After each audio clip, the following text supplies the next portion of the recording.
Hello everyone, welcome back to my YouTube channel. And today we have Amos Zweig back here to discuss a new topic. And this time we figured out that we were going to talk about anti-natalism once again. Some of you might know that we created a video about anti-natalism earlier, some months ago. And then a lot of people commented on that video. So if you look at the comment section, you can see a lot of comments that are perhaps somewhat interesting, and many comments which express a very strong opinion about the subject of anti-natalism. So we figured out that today we could address the comments in a general way and also look at one specific comment which deals with anti-natalism. So Amos, I suppose I could start with asking you what your initial thoughts to the comments in the comment section, generally speaking, what you think about that, and where do you want to go from there in our conversation? Yes, thank you, Christoffer. So I think it was interesting to read through the comments. It was an interesting experience that there were so many comments, though many comments were also a little bit frustrating because they were either expressed very strong emotional reaction, but not very strong arguments to what we have said. And quite often it even seemed that the people didn't really listen to the video at all, because we addressed a couple of, I think, important points in this video, but then these points were they were not exactly refuted, but they were just kind of ignored in the comments. So I think that's a little bit of my initial reaction to the comments. And one thing that we said we should talk about in this second conversation is this very prevalent idea that if any creature in any way suffers, then this somehow proves that all preceding facts or decisions were immoral, or some form like that, the argument goes. So I think we should crystallize this argument and then try to refute it. Yes, good points that you made there. And it seems that that is the general premise, as you pointed out, suffering being widespread, and it's evil, it's bad, therefore we cannot have children. And as you pointed out, it seems that people didn't really address what we actually said in the video, because we actually addressed this issue about suffering and its relation to morality and other things. But people, even though some of them said that our conversation was very bad and we didn't really refute anti-natalism, they didn't go into specifics about what we actually said. So that wasn't very productive from their side. So yes, to address this issue of suffering, we need to go to sort of the deep philosophical question of what makes something right and wrong, what is morality, what is good and bad, etc. And it is not this case that suffering is identical to badness. It's not like suffering is evil in itself, because although suffering is by definition something unpleasant and something bothersome, and can be very bothersome indeed, it seems rather to be the case that suffering is an effect or reaction to some harm or some bad thing going on. So it's not identical to badness itself, it is rather a reaction or an effect to something bad. Similar to how you could say that pleasure is not an intrinsic good in itself, but rather an effect or reaction for some good, or perceived good at least. So as we talked about in our video about anti-natalism, if I remember correctly, we talked about virtue ethics, we talked about living the good life, and how life is more about promoting certain moral goods, certain virtues like justice, wisdom, courage, temperance, and charity and love, which are moral goods that we human beings are capable of pursuing and realizing. Now, for certain virtues like love, according to Christianity, we would need the grace of God to obtain that. But it's still possible for us to obtain that, whether it's true that we get it through the grace of God or not. At least we see that moral goods are at the center of morality, and not suffering or the absence of suffering. That is not the ultimate point of living. So when some of the people in the comment section say that, oh no, you shouldn't have children because those children might experience a lot of suffering. Well, that is a possibility, but the point about those children, their lives, is to become great human beings, great virtuous human beings who live virtuous lives, having justice and love and other virtues, and educating them morally to become that. That is more about, that morality is more about that than a question of pleasure versus pain. And I think that is the root of a lot of this, these anti-natalist beliefs. So I wish some of the comments could address this issue, because I think this lies at the center of it. So that would be some of my thoughts. Yes, I think this was a very good point that you brought up here, because I feel kind of similar, because it's hard, even you can admit, to put it in words exactly, but I feel that if you want, what morality has to do with achieving or working towards that which is good. Now, it might be hard to exactly define or know or describe what that which is good is, but I feel that there is something which is actually good. There is goodness, and you should work towards it. And the only way that you can work towards it, or that this progress towards that which is good can continue, is if you have children who keep walking along this path, because else there will be no progress towards that which is good. And so that, or something which I think everyone should aspire to, is trying to produce something good or to progress towards the good in spite of your suffering. And that will actually make you to a very admirable person, because we all admire people who work towards something good even though they are suffering. And yeah, I think the interesting point here is that we have exactly the opposite focus. So the anti-natalists say, well, never mind if something good exists or not. It's more important that nothing which is bad should exist. And what we are saying here is that morality or ethics should actually be understood the other way around, that it has to do with increasing or striving towards the good in spite of the suffering which is inevitable and which is around. Yes, you made very good points there. That's very true.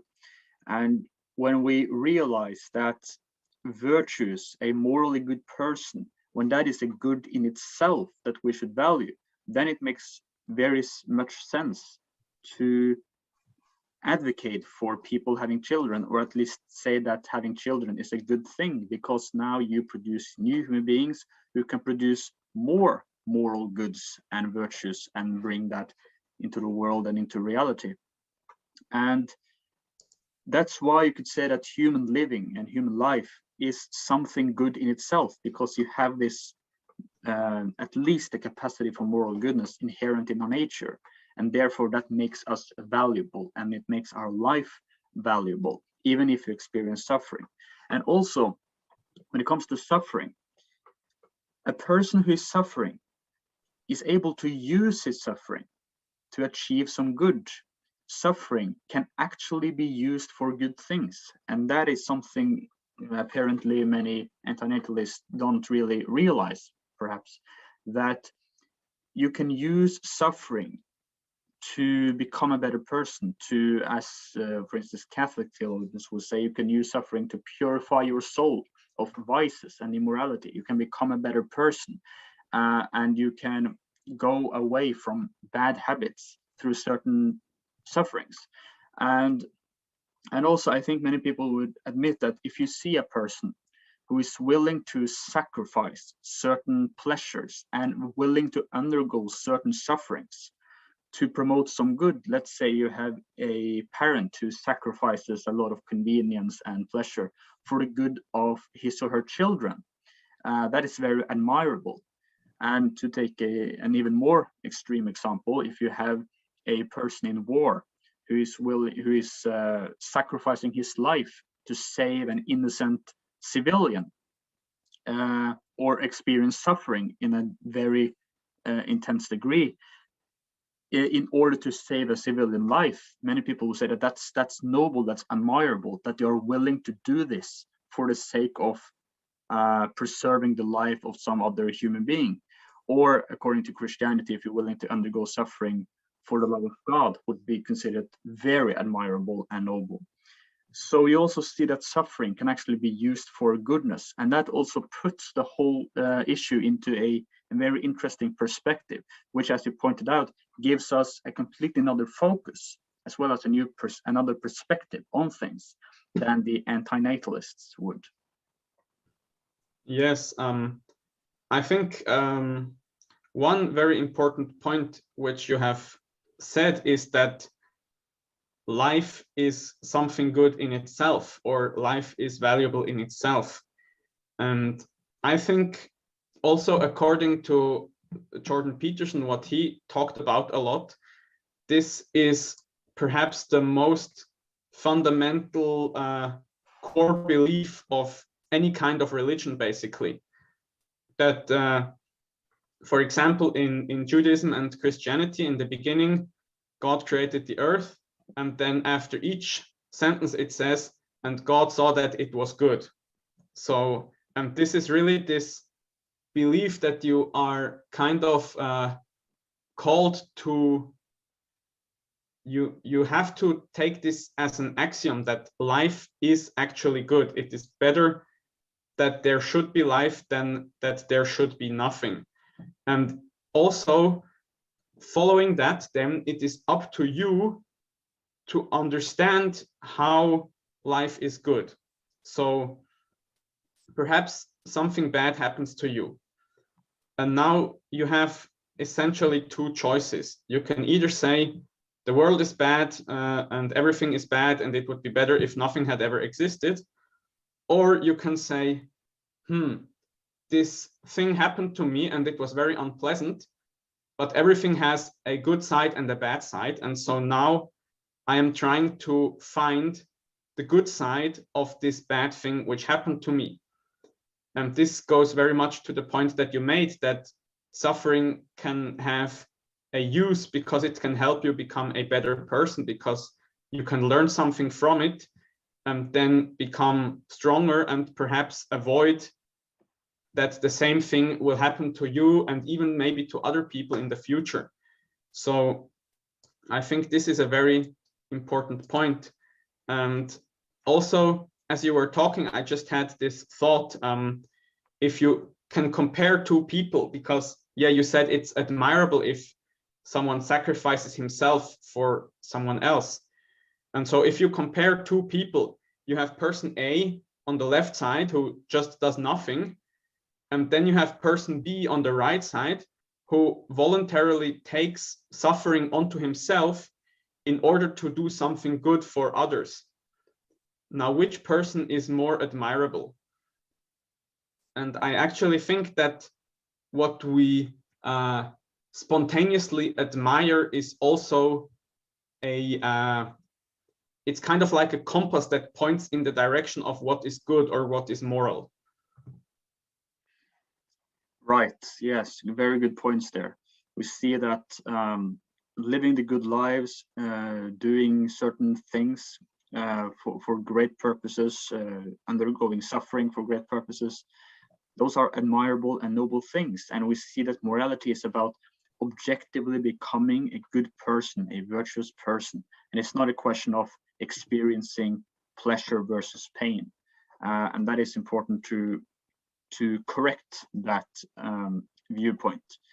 So do you want to discuss more about this question of meta ethics or ethics, or should we go through to the specific content, or so the comments that you mentioned earlier? Perhaps a little bit more, yes, because actually 2 points.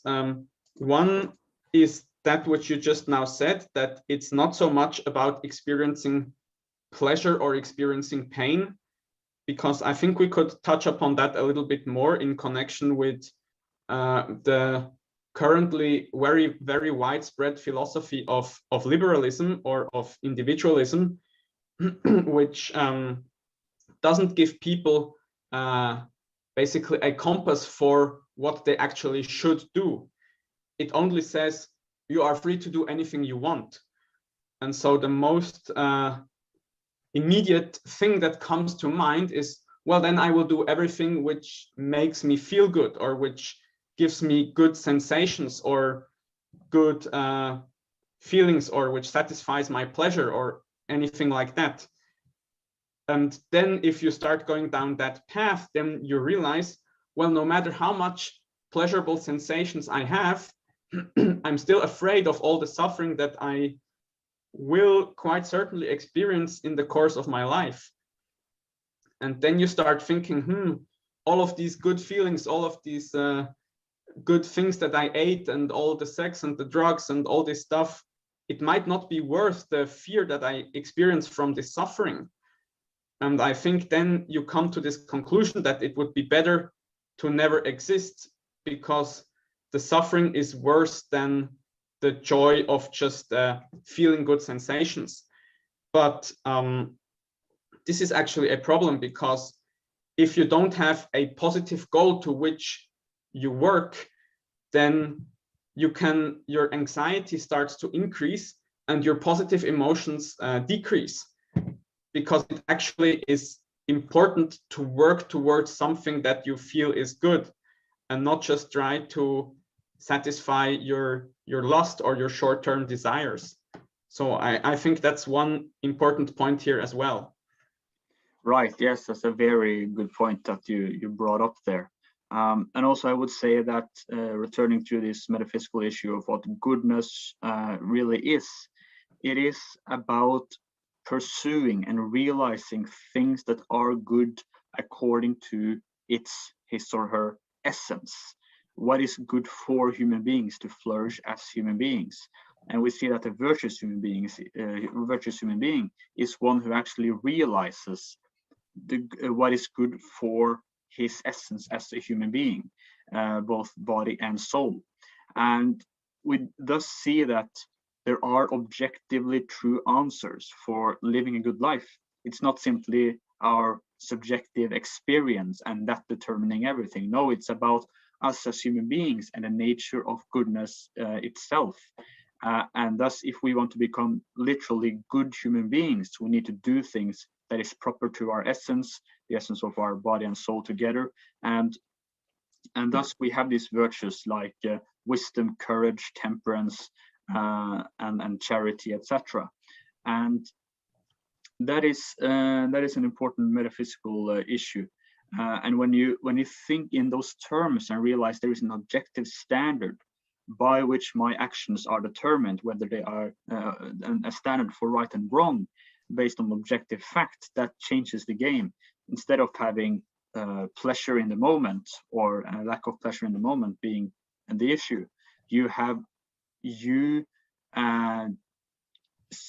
that you are supposed to reach a certain purpose or end in life. There is an objective purpose of life that you are supposed to reach, and that is determined by your nature as a human being, or that is grounded in your nature as a human being. It's not grounded in your subjective experience of pleasure versus pain. And as we have sort of touched upon earlier, people need a goal, an end to which they aspire, and an end they want to realize. And that can't be pleasure and pain, because those can be ends for human beings. Those can be what our human nature is striving toward realizing. Those are just experiences, effects or reaction of something happening to us. It's not an end, a condition to which our nature or being aspires to realize. But virtue and love, etc., those are truly things or ends for human beings. So that is a very important metaphysical point that I would like to point out. Yes, I think this is a very good point that you mentioned here. And in that note, I would like to pose a challenge to our anti-natalist viewers who will see this video to this point.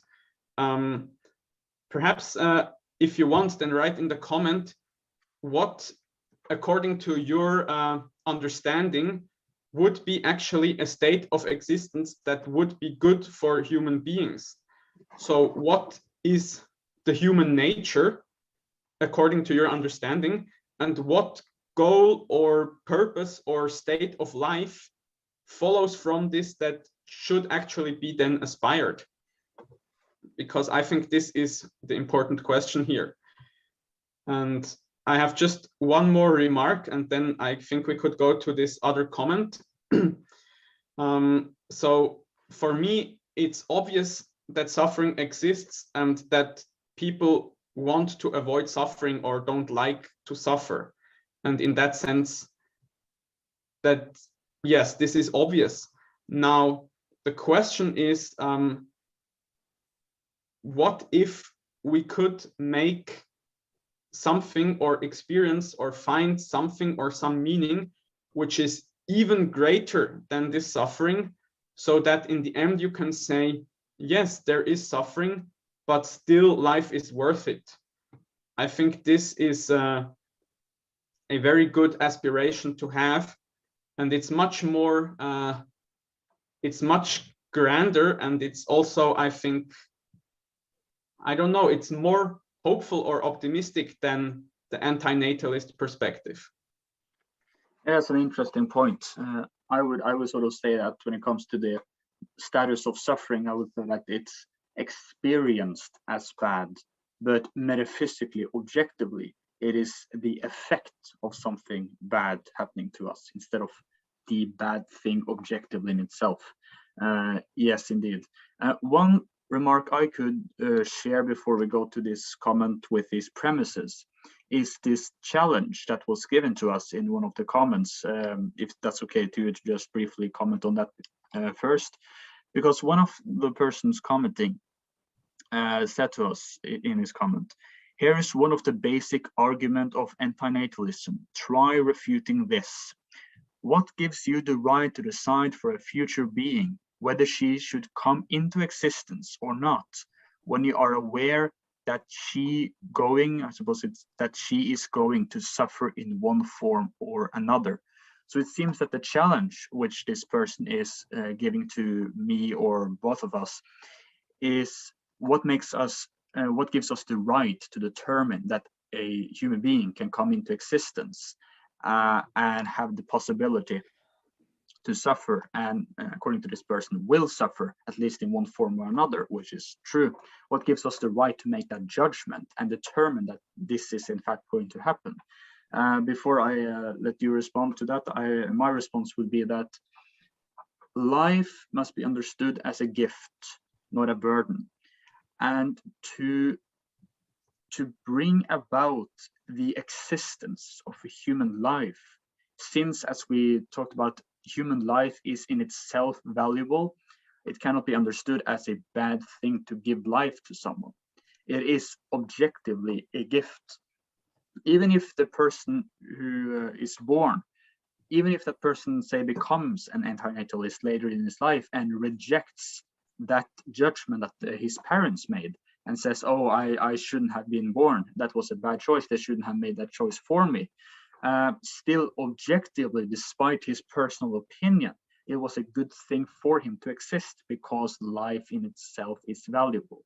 And yes, parents do have the right to give their children the gift of existence, just as they have the right to feed them and give them shelter and other things which is necessary for their flourishing. And of course, nobody would, I hope, not disagree that, of course, parents have the right to feed their children, even if the children are at such a young age that they cannot make their own judgments about whether they want to be fed or not. So that would be my response. Yes, I think it's an interesting question, because I feel in order to answer this question fully, we would have to define what actually a right is and where the rights come from. And so I don't feel I can give a short answer to this question. Though I think the answer you have given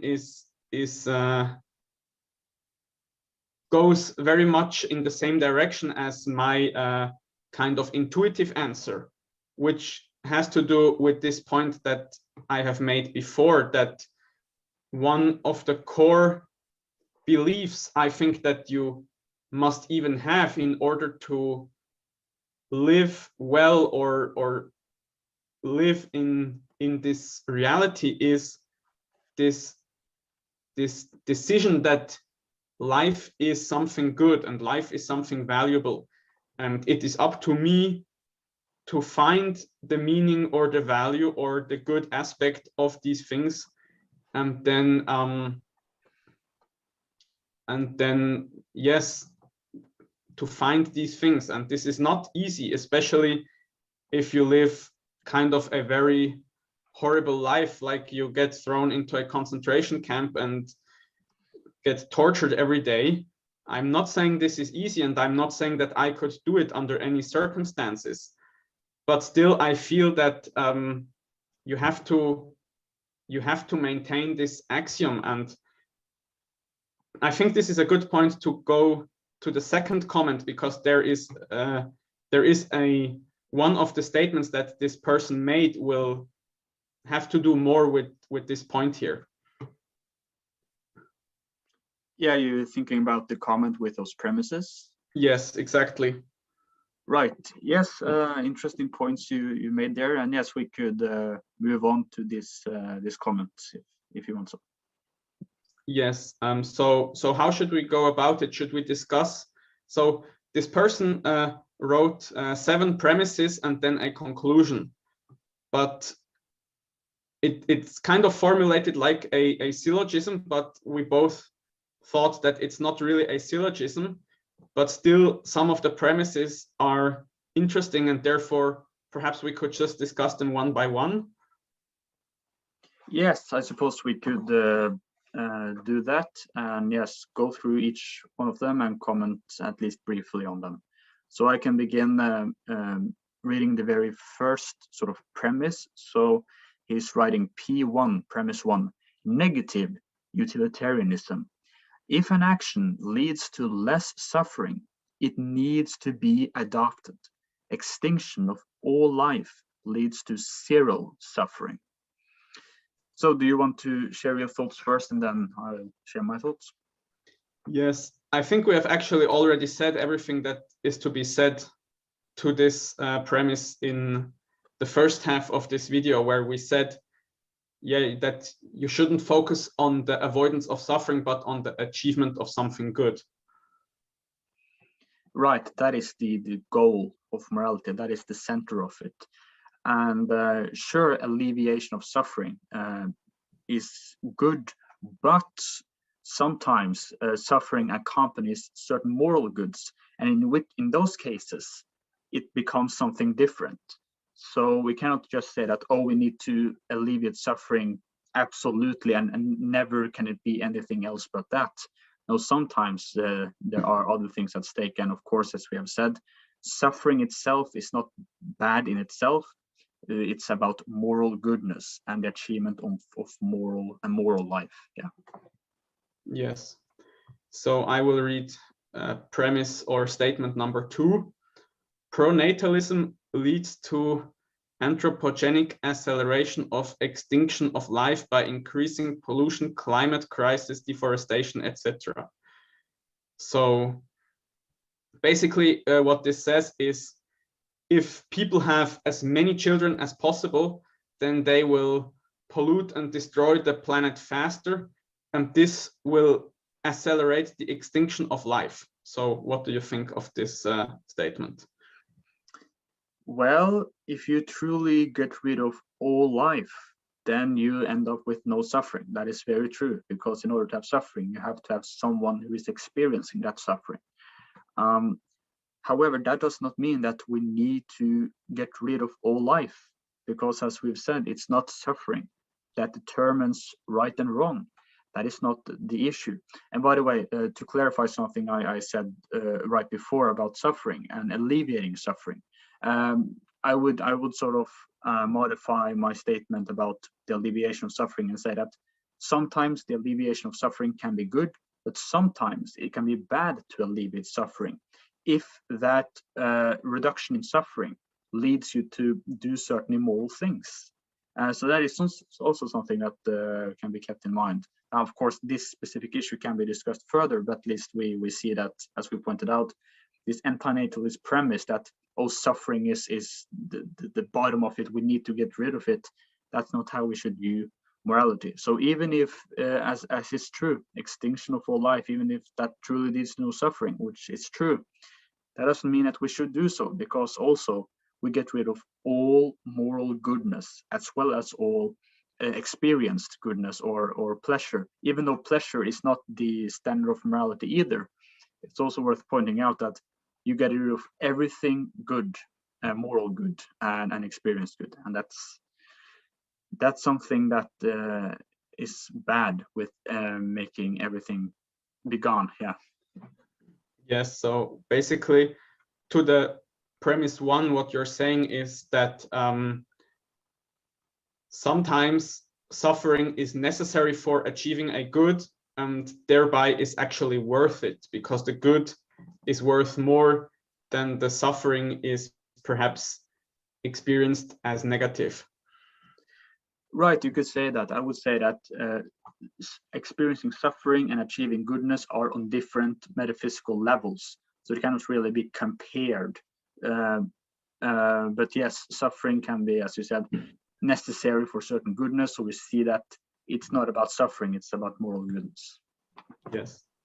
Now to the premise 2 specifically, I think this premise is actually not true at all, because yes, having many, like increasing the population will Sorry lead... for interrupting. Can you just say what the premise says? So the audience yes, no, it's the same one, that pronatalism leads to acceleration of extinction of life by increasing pollution, climate change, crisis, deforestation, etc. Right. So this one, I think, just arguing this point alone, the statement is actually false, because having more children will never lead to the extinction of life. It will lead to pollution, crisis, deforestation, and perhaps to a collapse of the number of population. But after the population has collapsed, then people will continue living, and the population will grow again, and then it will collapse again, and different new species will come into life, and different species will go extinct. So it's not true at all that having a lot of children will at any time in the future lead to an extinction of life, especially of all life, like ants and bacteria and little shrimps that live in the ocean. They will not die if human beings do stupid stuff. Even if we make like a nuclear catastrophe and the climate, the temperature drops by 10 degrees on average, well, there are many species who are completely happy to continue existing in that state. So, and bacteria are very quick at adapting. So this statement is just false in itself. Right. Yes. Yes, I was thinking of, okay, perhaps you could imagine a future scenario where human beings have started a nuclear war, global war with nuclear warfare and atomic bombs and hydrogen bombs, and somehow managed to wipe out all life because of the destruction that it causes. But whether that is even possible, even hypothetically, that's doubtful, you could say.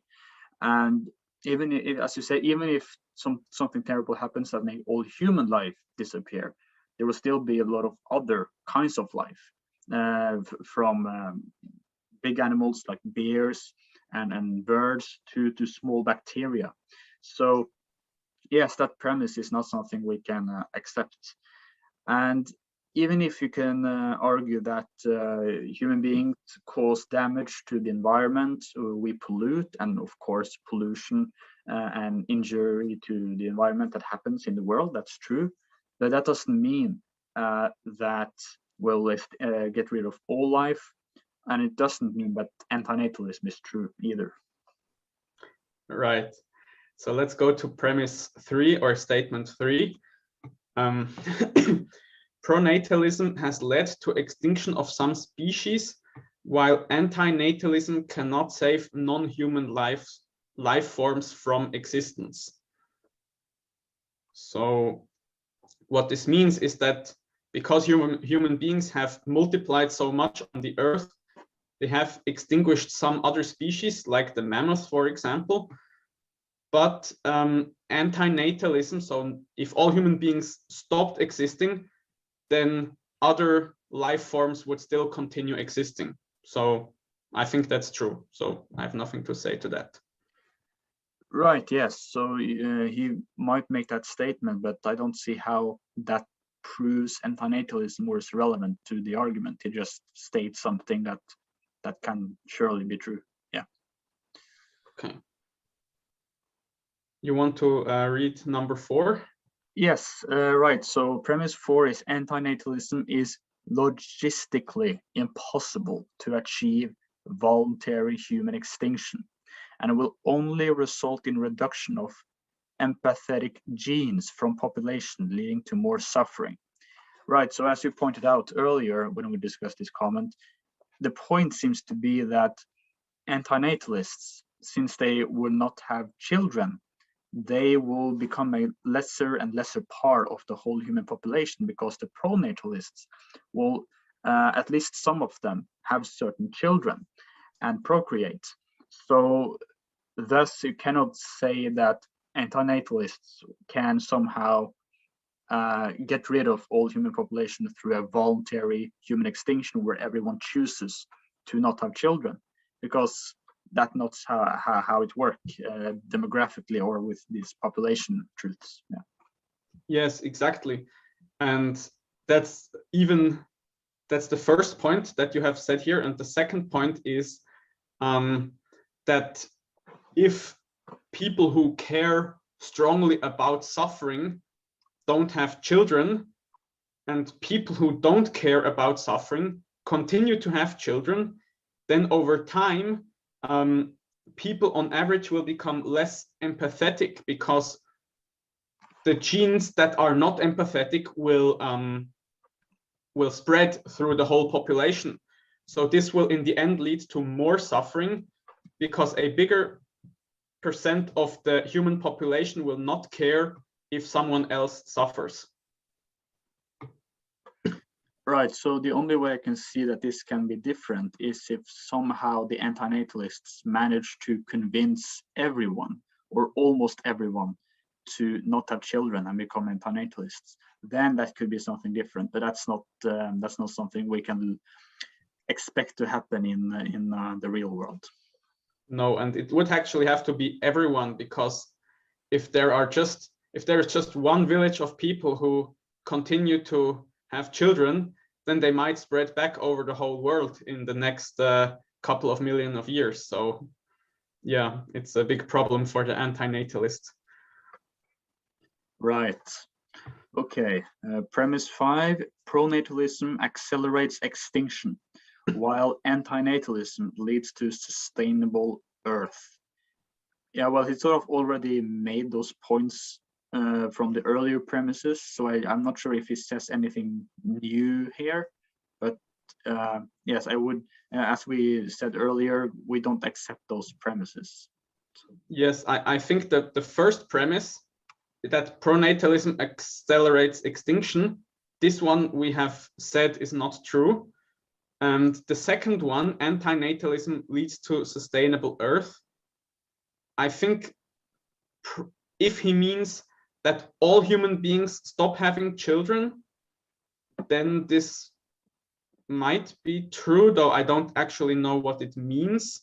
I mean, what does he mean by sustainable? Does he mean not using more energy than comes in from the sun, or what does he mean by sustainable? So, and if not all human beings become anti-natalists, then it's not true, because the ones who aren't will just continue to multiply.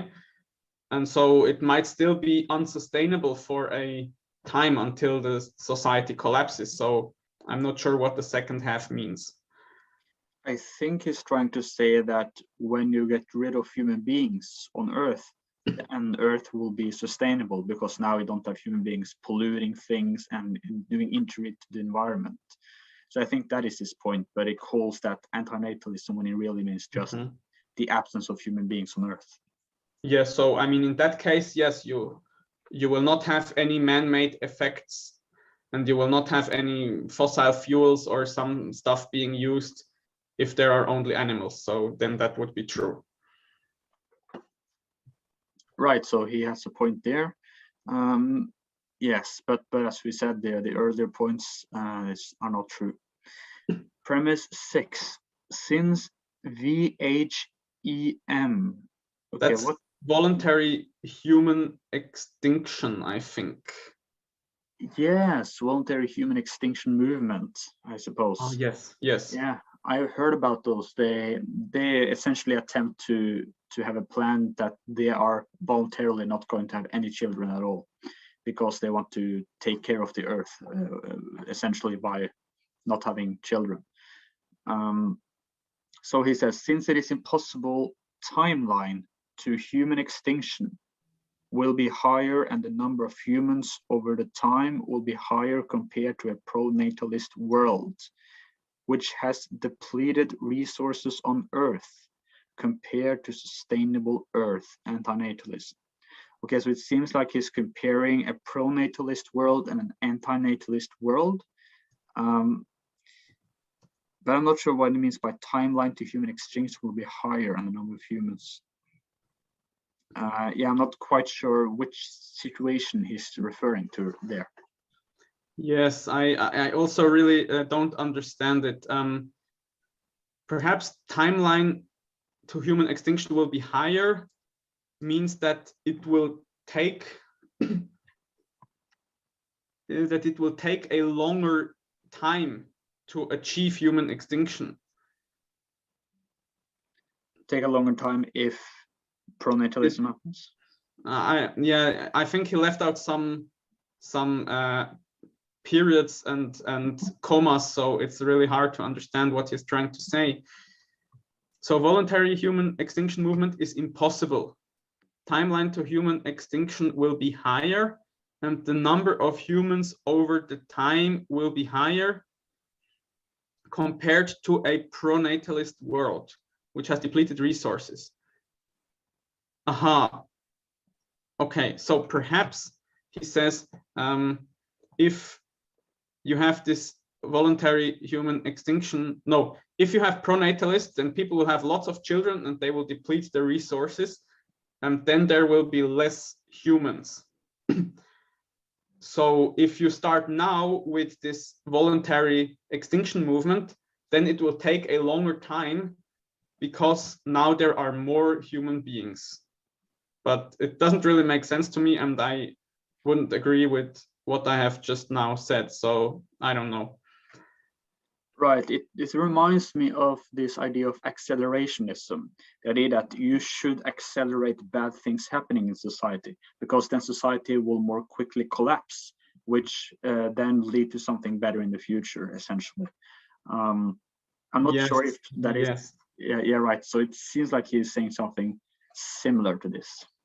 Yes, like it would be better to just accelerate the whole thing so that it will blow up, and then after that you can maybe have the voluntary human extinction movement when there are not so many people left anymore. But yeah. Yes, or he believes that it will lead to all life being extinct, apparently, according to premise 2, that pronatalism leads to acceleration, extinction of life. Yeah. Yes, which we said we don't buy premise 2. So, okay. So then we have premise 7, which is hypothetical condition. What about non-human animals after voluntary human extinction? Could a possibility of cultural and moral evolution among non-human animals?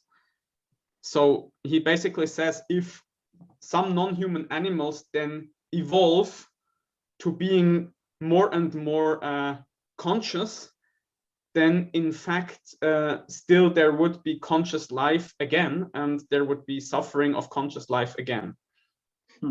Okay, so that is his point in premise 7. Yes, I think so. Okay.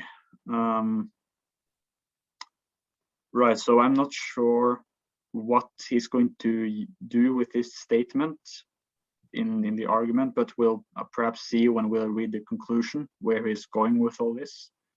Yes, I mean, it is true that there might at some point be another evolution of a conscious being. So this is a possibility, yes. But so let's read his conclusion. Based on negative utilitarianism and practical consequences of anti-natalism and pronatalism, it is better for all life to wish humans to procreate and accelerate extinction of all life forms from Earth. So it seems like he endorses this accelerationistic idea that, okay, let's have as many children as possible, because then we will have total extinction, and hence the anti-natalist paradise of no sentient life is here, apparently. Yes, I was just laughing because the anti-natalist paradise seems to be like a rock with some water on it. Right, just bare, empty atmosphere of rock and water, and that's it. Yes, yes. So, okay, so yeah, we have talked about this. I think for me, the most interesting point was premise 4, that if all people who are empathetic don't have children, then the population will become less empathetic and there will be more suffering. So for me, because I have thought about this myself sometime, this actually means that good people need to have children and raise them well, because this is the only route to having less suffering in society. And so this, to me, seems to be a valuable point in this whole comment, but the rest of it, now that we have analyzed it, doesn't seem very valuable to me. Right, and we don't even buy the premise of anti-natalism that suffering needs to be wiped out as a moral absolute, but he just assumes that in the first premise. So if we don't buy that, then everything else he says is also irrelevant on that basis alone. Yes, and perhaps one thought that I had as I was as we were going through this with the voluntary human extinction movement, I found this was quite funny, that these people actually also have a goal in mind for which they are willing to perform great sacrifice, great personal sacrifice. So they are basically also living what we have said, that you need to have a goal towards which you strive. And they are also very active in commenting on YouTube videos and more or less crudely telling them that they are wrong and that it's immoral to create sentient beings. So they are very motivated to act upon this goal, this state that they see as the ideal state. It's just that they have a very different ideal state from me and you. Right. Yes, that's a very good point you brought up there. It seems that they cannot escape this notion of there being standards of justice and injustice, like this movement. They would probably, if not say it explicitly, at least believe implicitly that those who follow their plan and do not have children on the basis, those people are just. They are good persons for doing that. They're doing something noble. But that implies virtue ethics, that there is something to life that involves the realization of moral goodness. Or when the Anti-Natalists say that it's immoral for you to have children, let's say they say that. Okay, one can ask, okay, how can it be immoral for me if I don't experience any suffering for having other people bring other people into the world, even though they will perhaps experience suffering? How can it be immoral for me to do so if I don't experience suffering myself? Then it seems that they have to resort to this idea that it's immoral for you because there are certain standards of right and wrong. And if you want to become a good person, you need to avoid having children to avoid them experiencing suffering. So even there, they cannot truly escape this virtue ethics, that there are ways that human beings can be that are objectively better than others. And hence we see this metaphysical premise that there are certain goals and ends of human life that is what we should look at, and not simply suffering being the basis of it. So yes, so virtue ethics and these things we're talking about refute anti-natalism. But I fear that some of the people who are watching our content on this cannot really get away from that premise or axiom of theirs that no, it's moral because that leads to suffering. But they need to get rid of that premise, because it is not true that suffering is the basis of that. It's something else.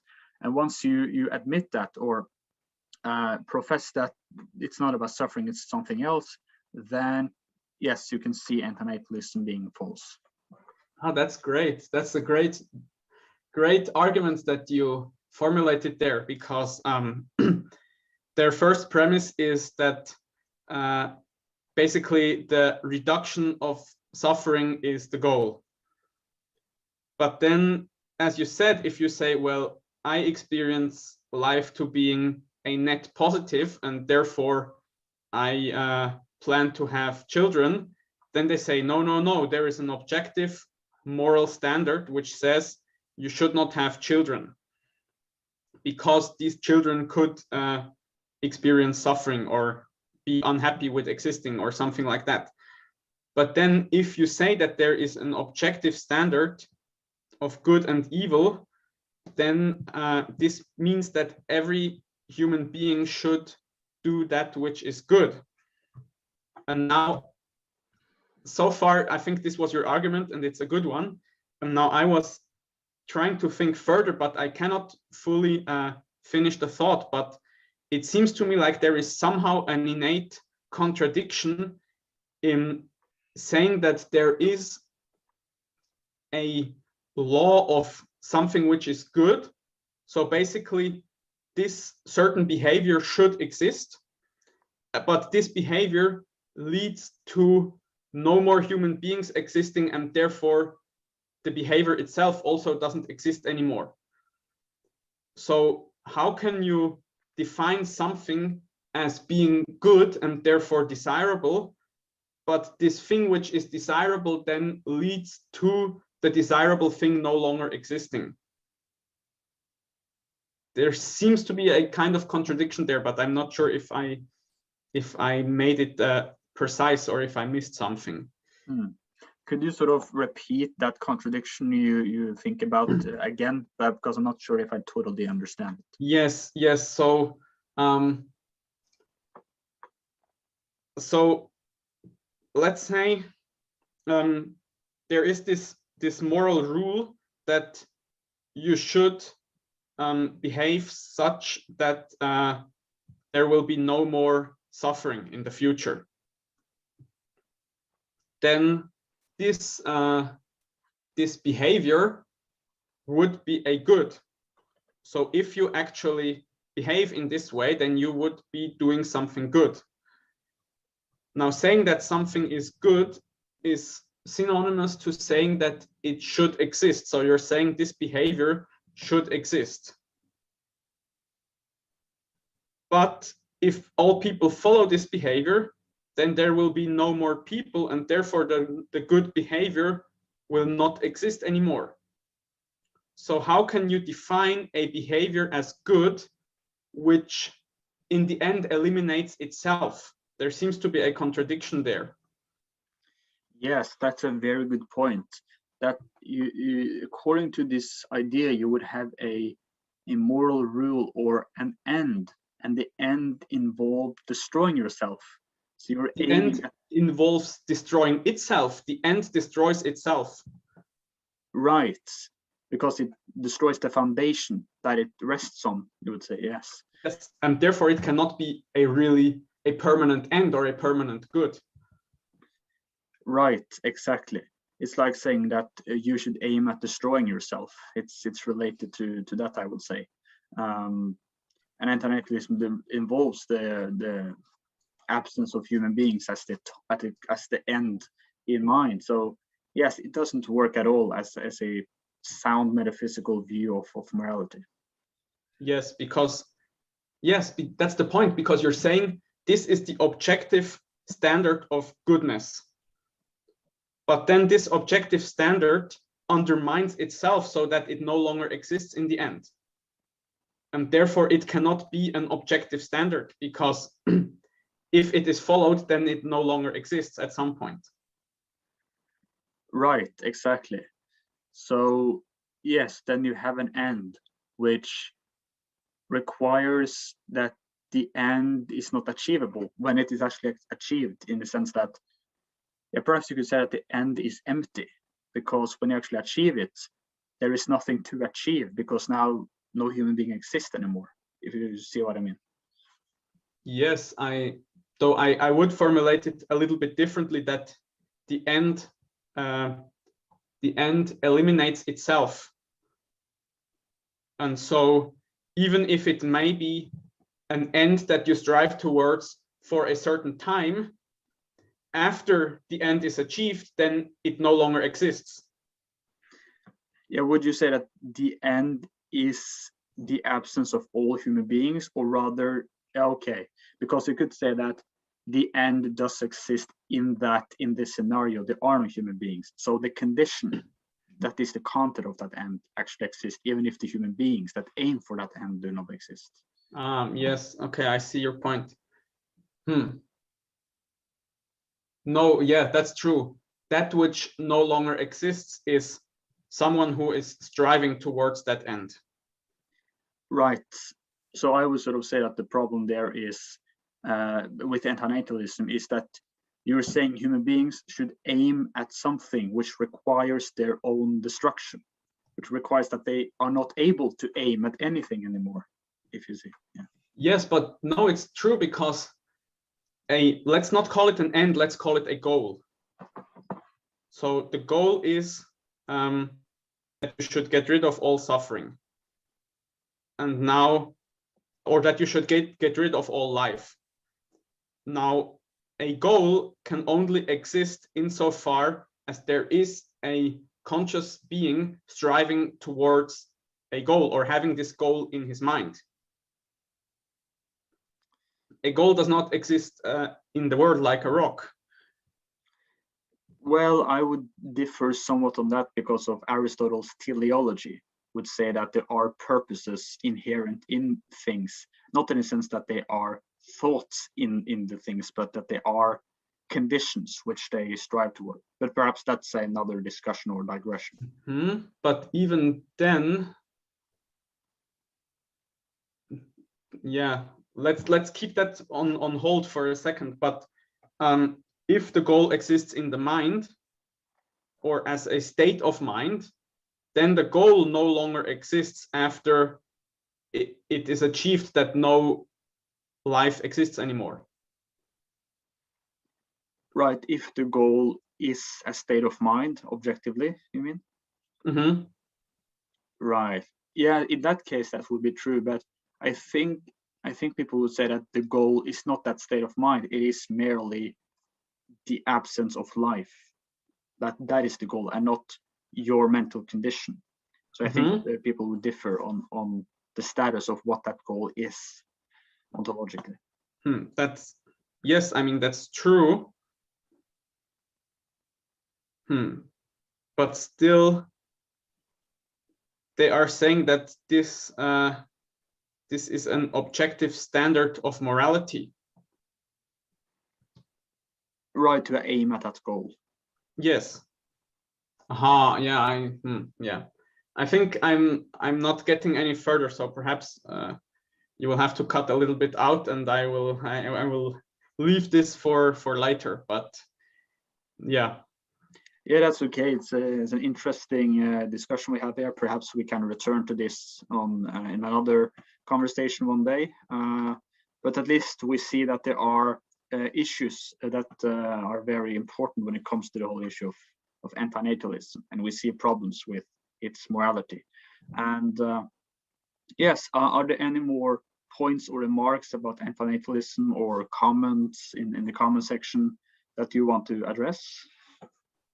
Not really. I think we have addressed the most important points, and we have addressed one particularly interesting comment. I would ask our viewers to write perhaps a little bit more arguments and not just accusations or emotional responses, but you can write whatever you want, but we would prefer arguments, because then we can respond to them. So, but other than that, I have nothing more to add. I see. Yes, I also believe that for those of you who are watching and believe in anti-natalism, if you're going to write a comment where you criticize what we say, hopefully we'll address our points in this video and look at the substance of what we have been saying, and not assume that suffering is intrinsically evil and the standard of which conduct and behavior is determined, and that is the standard of which whether you should give birth to someone. So yes, I suppose we have reached again an end in this conversation, in the sense that we have discussed many very interesting, valuable, and important issues and matters related to anti-natalism and ethics in general, and also metaphysics. So I thank you, Amos, for joining me in this discussion, and I hope the audience had something that you in the audience also learned new things here, and hopefully, if you are an anti-natalist, hopefully you change your opinion. And yes, if you have thoughts or you want to argue, you can write so in the comment section, but keep in mind those things we have been talking about in this video. So yes, I would therefore say again, thank you, Amos, and I wish you and the audience a great Wednesday. Yes, thank you very much for having me on, and I wish everybody a great Wednesday too. So see you soon. Great. Goodbye. Goodbye.